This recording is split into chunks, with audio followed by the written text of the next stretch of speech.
You don't experience pressure like the Ryder Cup anywhere. It's quite unique.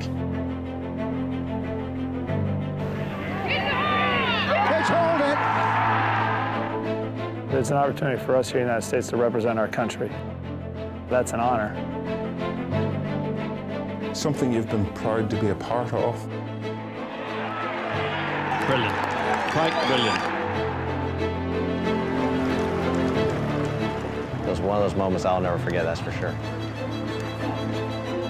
There's nothing like playing in the Ryder Cup. It's just totally different than anything else that we do.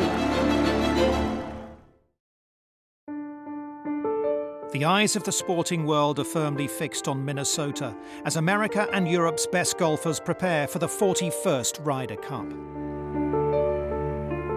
Today we hear how it feels to become one of the 12 players lining up in the game's biggest and most pressure-packed team event. I got a call Sunday night from Olasabo asking where I was, and I said that I'm actually 5 minutes drive, and he goes like, well, do you mind jumping in the car, or we'd like to see you? So I mean, I don't. It smelled pretty good, I thought, and you know, if the guy wants to see me, I think there's a reasonable chance that he wants to talk to me. So I jumped in a cab, went to the hotel, and I was greeted by Jamie Spence in front of the hotel. They did very random chit chat. Oh, how you doing? Blah blah blah. I'm like, come on, man, you know, spit it out. And so we walked up to a room where they were watching the golf in America, because there were still a few guys in America that could have made an impression. And we all sat down, and he told me that it was going to be a part of the team. So it was pretty cool. I mean, that hour in that room there with him was something I would remember a long time.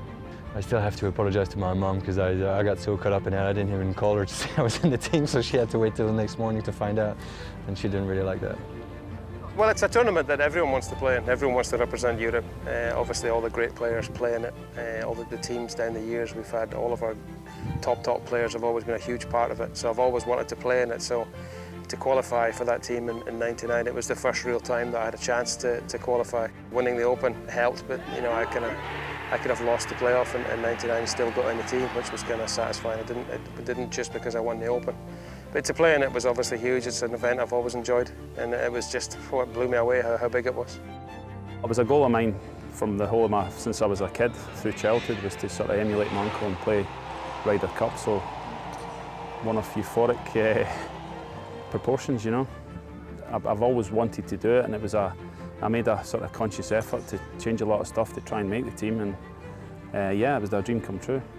I think it's one of the greatest experiences you can ever have. I mean, obviously you dream about it as a kid growing up, and for golfers I think it's a bit of both, because we dream about that and we dream about majors and a lot of different stuff. But I think once you get the taste of it, and I was lucky enough to qualify that year and managed to get one of those last spots, and I think once you get a taste of it, it's always going to be in the back of your mind, and you want to make that team and provide for your team as well. It's something you dream of, and then you qualify for the team. And I was in a team room with the likes of Faldo, Ballesteros, Langer, Alathabal, Woosnam, people like that. Players that I'd grown up watching and idolising, really. So, you know, all of a sudden I was representing them and trying to play well for them. So, quite a pressurised situation.